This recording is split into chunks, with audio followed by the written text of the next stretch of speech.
हाँ, एक घटना और जोड़ दीजिए। जी। 6 दिसंबर 1992 को बाबरी मस्जिद का विध्वंस हुआ। इसके मात्र 24 दिन बाद राष्ट्रीय स्वयंसेवक संघ ने 1 जनवरी 1993 को एक श्वेत पत्र जारी किया, धारण व्हाइट पेपर। संघ श्वेत पत्र जारी करके लिखता है कि भारत का संविधान हिंदू विरोधी है, इसको हम्म। हटाना चाहिए, इसको बदलना चाहिए। स्त्रियों को, इन सबको दोयम दर्जे पर रखता है। इसलिए बाद में कब कब क्या हुआ वो भी मैं आपको विस्तार से अगले प्रश्न के उत्तर में बताऊंगा। लेकिन बहुत स्पष्ट ये समझ लीजिए कि राष्ट्रीय स्वयंसेवक संघ संविधान को कभी मंजूर नहीं करता और आज भी उसकी कोशिश जारी है। जी नेहरू, पटेल, सुभाष आजादी की लड़ाई लड़ रहे थे, तब संघ अंग्रेजों की मुखबिरी कर रहा था, उनका साथ दे रहा है। इसलिए उन्हें आजादी की कीमत नहीं पता, उन्हें समाजवाद, धर्मनिरपेक्षता, बराबरी, इन सब चीजों की कीमत नहीं पता। इसलिए वे जिस हिंदू राष्ट्र को बनाना चाहते हैं, आपका सवाल है कि क्या वो प्रैक्टिकल है, क्या वो सरवाइव कर सकता है? बिल्कुल नहीं कर सकता। साथियों नमस्कार। आरएसएस के एक बड़े पद पे बैठने वाले एक व्यक्ति हैं दत्तात्रेय घोष बोले। उन्होंने कहा है कि भारत के प्रियम्बल, संविधान के प्रियम्बल से समाजवादी और धर्मनिरपेक्ष शब्द को हटा देना चाहिए, हमें उसकी कोई जरूरत नहीं है। लेकिन शायद ये कोई अचंभित होने वाली बात नहीं है। आरएसएस, भाजपा, इन दोनों ही शब्दों को अदल बदल के इस्तेमाल किया जा सकता है और इनकी विचारधाराओं को भी जो है कोई फर्क इन दोनों में नहीं मालूम पड़ता। हमारे साथ इसी विषय पर चर्चा करने के लिए मौजूद हैं सीनियर जर्नलिस्ट और कई अखबारों के एडिटर रह चुके डॉक्टर राकेश पाठक। बहुत बहुत स्वागत है सर आपका। सर, पहला सवाल तो यही है कि क्या हमें इन बातों पर अचंभित होना चाहिए? कोई आश्चर्य की बात है? कभी पहली बार तो हमने नहीं सुनी है ये बात। नहीं, बिल्कुल राष्ट्रीय स्वयंसेवक संघ और भारतीय जनता पार्टी की ऐसी किसी भी बात पर अब देश को अचंभित नहीं होना चाहिए, और देश को अचंभा हुआ भी नहीं। क्योंकि आमतौर पर जितने जागरूक भारतीय हैं, जो लोग थोड़ा सा भी समाज की नब्ज पर हाथ रखते हैं, वे सब जानते हैं कि राष्ट्रीय स्वयंसेवक संघ मूलतः भारत के इस पवित्र संविधान का विरोधी है। उसने संविधान को कभी मंजूर नहीं किया, कभी स्वीकार नहीं किया। मैं धारण आपको थोड़ा अतीत में ले जाना चाहता हूं ताकि हमारे दर्शक क्रमशः ये जान सकें कि संघ ने भारत के संविधान का कब कब विरोध किया और किस किस तरह से किया। सबसे पहले शुरुआत होती आजादी के बाद, जब देश आजाद हो रहा था, भारत का नया संविधान बन रहा था। डॉक्टर भीमराव अंबेडकर, भारतीय राष्ट्रीय कांग्रेस, पंडित जवाहरलाल नेहरू, संविधान समिति जब संविधान बना रही थी, तब से ही संघ ने इसका विरोध शुरू कर दिया था। संघ के दूसरे सरसंघ चालक थे गुरु गोलवलकर। उनके साथ एक झोला चलता था, धारण बड़ी दिलचस्प बात है। वे अपने जी। झोले में, वे झोला लटका कर चलते तो उसमें संघ का संविधान लेकर चलते थे, जो डॉक्टर हेडगेवार ने बनाया था, संघ के संस्थापक ने। और जब संविधान लागू होने वाला था, तब गुरु गोलवलकर और राष्ट्रीय स्वयंसेवक संघ भारत के संविधान के खिलाफ अभियान चला रहे। 1949 में संघ का एक मुखपत्र है, ऑर्गेनाइजर, आप सब जानते हैं। उसमें बाकायदा आलेख लिखा गया। संघ ने कहा कि इस संविधान में ऐसा कुछ नहीं है जो हमारा अपना लगे। संघ ने भारत के तिरंगे को स्वीकार नहीं किया। संघ ने, गुरु गोलवलकर ने संघ के, भारत के तिरंगे को अपशकुनी माना। कहा कि 3 का अंक, 3 रंग हमारे यहाँ अपशकुन माना जाता है। संघ इस देश को मनुस्मृति के आधार पर चलाना चाहता था। संघ के ही एक दूसरे, संघ की दूसरी धारा के विचारक सावरकर भी मनुस्मृति के समर्थक थे, वे भी संविधान विरोधी थे। संघ ने संविधान लागू होने के बाद अंबेडकर के पुतले जलाए, हिंदू कोड बिल का विरोध किया, संविधान को जलाया, और तब से लेकर अब तक लागू होने के बाद भी संविधान का विरोध करते रहे। राष्ट्रीय स्वयंसेवक संघ की जो राजनीतिक इकाई है, उसका जो राजनीतिक मुखौटा है, वो पहले जनसंघ था, फिर जनता पार्टी और बाद में भारतीय जनता पार्टी। ये सब लोग चुनाव लड़ते रहे, सत्ता में आते रहे। 77 में जनता पार्टी की सरकार बनी। उसके बाद अटल बिहारी वाजपेयी 3 बार प्रधानमंत्री बने। 2014 से नरेंद्र मोदी प्रधानमंत्री हैं। इन्हें संविधान उतना ही मंजूर है जितने भर के लिए चुनाव लड़कर सत्ता में आ जाए। बाकी संविधान की मूल अवधारणा में जो सबसे महत्वपूर्ण दो शब्द हैं, समाजवादी और धर्मनिरपेक्ष गणराज्य, वो इन्हें नहीं सुहाते। क्योंकि संघ मूलतः समाज में मनुष्य की बराबरी का पक्षधर नहीं है। वो मनुस्मृति के आधार पर दलितों को, पिछड़ों को, स्त्रियों को, इन सबको दोयम दर्जे पर चलता है। इसलिए बाद में कब कब क्या हुआ वो भी मैं आपको विस्तार से अगले प्रश्न के उत्तर में बताऊंगा। लेकिन बहुत स्पष्ट ये समझ लीजिए कि राष्ट्रीय स्वयंसेवक संघ संविधान को कभी मंजूर नहीं करता और आज भी उसकी कोशिश जारी है। जी सर, लेकिन दत्तात्रेय होसबोले ने जो स्पीच दी उसके दौरान ये भी कहा कि संविधान की मूल प्रति में ये समाजवादी और धर्मनिरपेक्ष गणराज्य, ये दो शब्द नहीं थे, इनको बाद में डाला गया, ऐसा उन्होंने कहा है। क्या इनमें भी कोई लॉजिक है? क्योंकि तथ्य तो है, क्योंकि सेक्युलरिज्म को तो बाद में डाला गया था। नहीं, दोनों ही शब्द बाद में डाले गए हैं। जी 1976 में 42 में संविधान संशोधन के जरिए हमारे संविधान की जो मूल प्रस्तावना है उसमें ये समाजवादी और धर्मनिरपेक्ष शब्द जोड़े गए। इसमें दिक्कत क्या है संघ को? संविधान में तो 100 संशोधन हो चुके हैं। क्या बुराई है संशोधन में? और अगर अच्छी भावना से अच्छे शब्द प्रस्तावना में जोड़े गए तो उसे स्वीकार करना चाहिए। सबने स्वीकार किए। अब मैं इसकी भी परिणति पर ले चलता हूं। ये जो 42वां संविधान संशोधन है, इसको लेकर सुप्रीम कोर्ट में कई बार याचिकाएं लग चुकी। कई लोगों ने अलग अलग मौकों पर यह फरियाद की सुप्रीम कोर्ट से कि 42वें संविधान संशोधन के जरिए जो शब्द जोड़े गए थे वो मूल में नहीं थे, मूल ढांचे में नहीं थे, इसलिए इन्हें हटा दिया गया। लेकिन सुप्रीम कोर्ट ने हर बार यह कहा है कि 42वां संविधान संशोधन विधि सम्मत है, वैध है, संवैधानिक है, उसे नहीं बदला जा सकता। अब आते हैं कि कब कब किस किस ने कोशिश की है। जैसा कि जी मैं शुरू में आपको हिंट कर रहा था, संघ की बात तो बता चुका हूं। अब भारतीय जनता पार्टी की सुनिए। भारतीय जनता पार्टी लगातार ये कोशिश करती रही है जनता के बीच आम सभाओं से लेकर संसद तक कि इन दोनों शब्दों को हटा दिया जाए। एक प्राइवेट एक एनजीओ है, उसने 2008 में सुप्रीम कोर्ट में एक याचिका लगाई कि समाजवादी शब्द हटाया जाए। सुप्रीम कोर्ट ने खारिज कर दिया। उसके पीछे कौन था सबको पता है। उसके बाद के जे अल्फोंस नाम के एक सांसद हैं, वे संसद में एक प्राइवेट बिल लेकर आए कि समाजवादी शब्द को हटाया जाए। प्रस्ताव गिर गया। प्रोफेसर राकेश सिन्हा, भारतीय जनता पार्टी के सांसद, वे प्राइवेट मेंबर बिल लेकर आए कि समाजवादी शब्द हटाया जाए। वो प्रस्ताव भी गिर गया। बीजेपी के ही सांसद प्रोफेसर सुब्रमण्यम स्वामी और उनके कुछ अन्य सहयोगियों ने सुप्रीम कोर्ट में एक और याचिका लगाई। उसमें फरियाद की गई कि समाजवादी और धर्मनिरपेक्ष दोनों शब्दों को हटा दिया जाए। ये समाजवादी शब्द कम्युनिस्टों का के व्याकरण का शब्द है, ये वामपंथियों का शब्द है। सुप्रीम कोर्ट ने कहा इसका वामपंथियों से कोई लेना देना नहीं है। प्रोफेसर स्वामी की वो याचिका भी खारिज हो गई। अब आप और जानकारी लीजिए। मुरली मनोहर जोशी, प्रोफेसर मुरली मनोहर जोशी जब भारतीय जनता पार्टी के राष्ट्रीय अध्यक्ष थे, तब उन्होंने 1993 में आंध्र प्रदेश में एक जनसभा में कहा कि संविधान पर दोबारा विचार होना चाहिए, इसमें बदलाव की जरूरत है। भारतीय जनता पार्टी की एनडीए की सरकार बनी। अटल बिहारी वाजपेयी प्रधानमंत्री बने।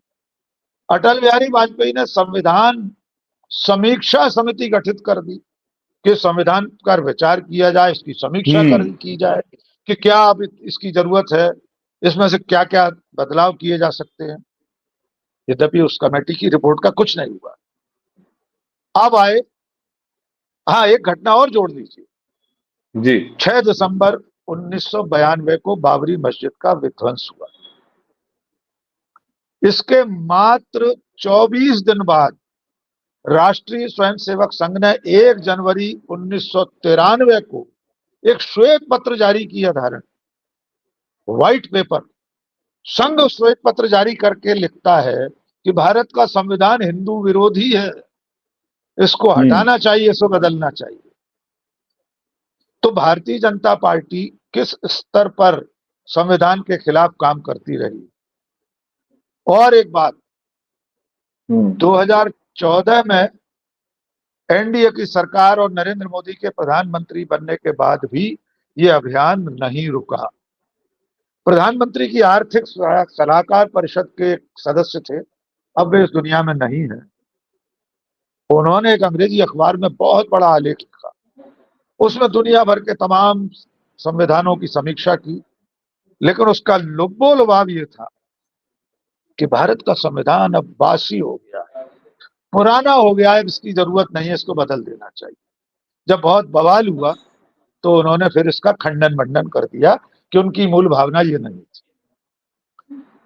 और अब 1 साल पहले की घटनाएं याद कर जी 2024 का लोकसभा चुनाव, मई जून का महीना, उन तपते महीनों में भारतीय जनता पार्टी अपने चुनाव अभियान में अब की बार 400 पार का नारा लगा रही थी। और तब 400 पार उन्हें क्यों चाहिए था? क्यों नरेंद्र मोदी और भारतीय जनता पार्टी को 400 से ज्यादा सीटें चाहिए थी? इसका खुलासा बीजेपी के ही नेताओं ने, लोकसभा के सदस्यों ने या लोकसभा चुनाव लड़ रहे प्रत्याशियों ने कर दिया था। अनंत कुमार हेगड़े कर्नाटक से बीजेपी के नेता, लल्लू सिंह अयोध्या के तत्कालीन सांसद, ज्योति मिर्धा भारतीय जनता पार्टी की प्रत्याशी राजस्थान की नेता, राजस्थान से ये तमाम नेता भरी सभाओं में लोकसभा चुनाव के प्रचार में मंच से वोट मांगते हुए नारा लगा रहे थे कि मोदी जी को 400 सीटें दिलवाइए, हमें संविधान बदलना।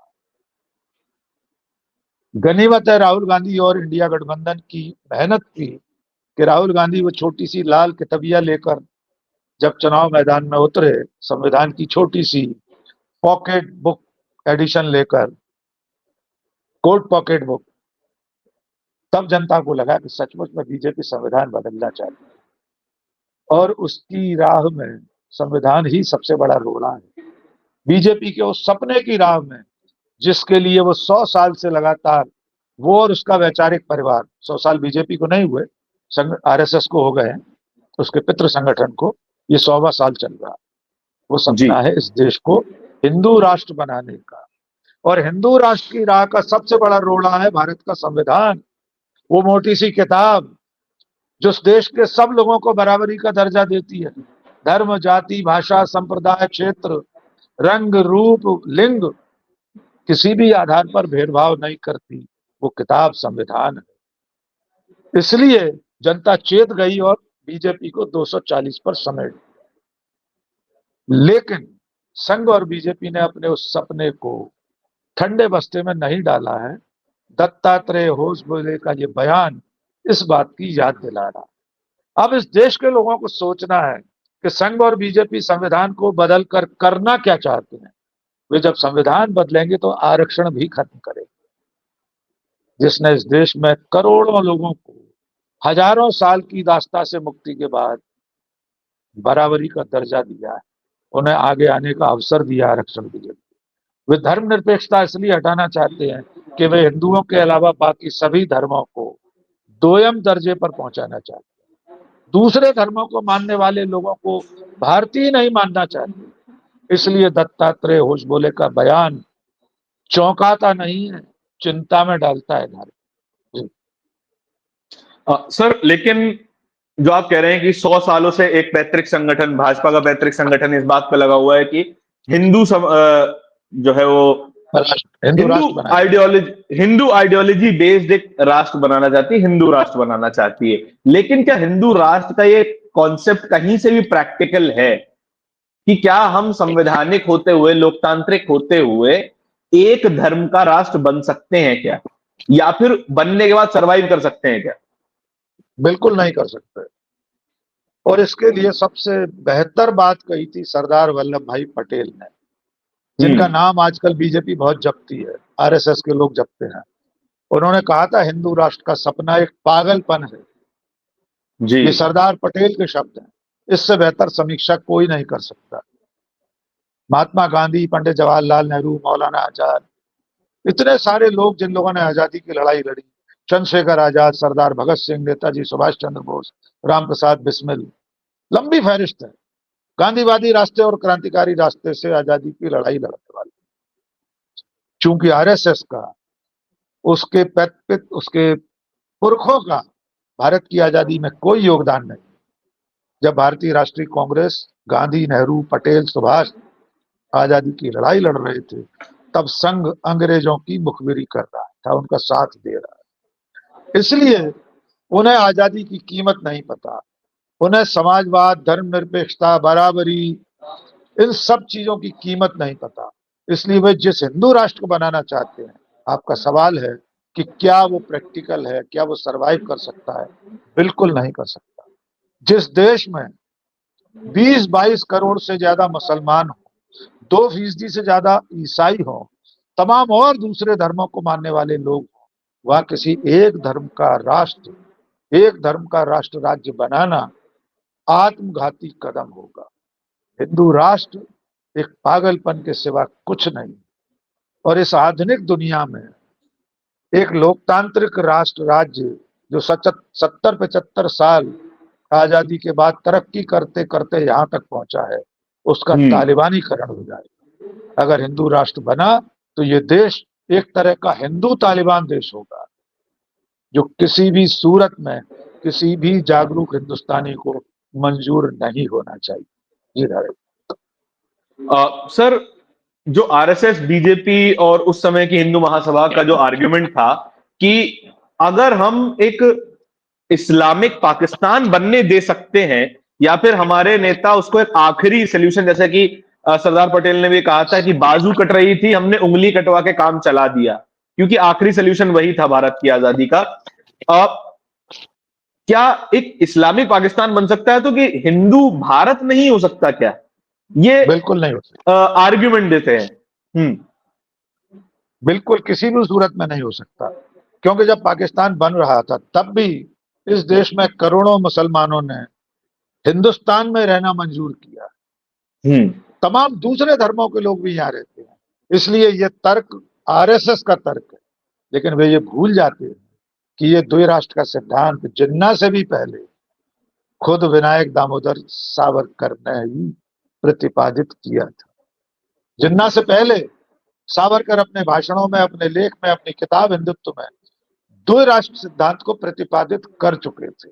वे कह चुके थे हिंदू और मुसलमान दो अलग अलग पहचान है, ये अलग अलग राष्ट्र के रूप में ही होना चाहिए। लेकिन हिंदुओं ने, बाकी किसी ने नहीं कहा। इस देश के हिंदुओं ने, बहुसंख्यक हिंदुओं ने कभी भी हिंदू राष्ट्र की बात नहीं कही। आज भी राष्ट्रीय स्वयंसेवक संघ के 100 साल चले अभियान के बावजूद इस देश का आम हिंदू धर्मनिरपेक्ष है, समाजवादी है। वो हर धर्म का सम्मान करता है, हर दूसरे धर्म का पालन करने वाले धर्मावलंबियों का सम्मान करता है। उसे हिंदू राष्ट्र नहीं चाहिए। हिंदू राष्ट्र एक अंधी गली होगा जिसमें जाकर हमारा देश हमेशा के लिए भटक जाए। सर, आपने कहा कि जिन्ना से पहले सावरकर ने टू नेशन थ्योरी का जो है समर्थन किया था, और वो उन्होंने ही, शायद उन्हीं का ही पहला विचार होगा।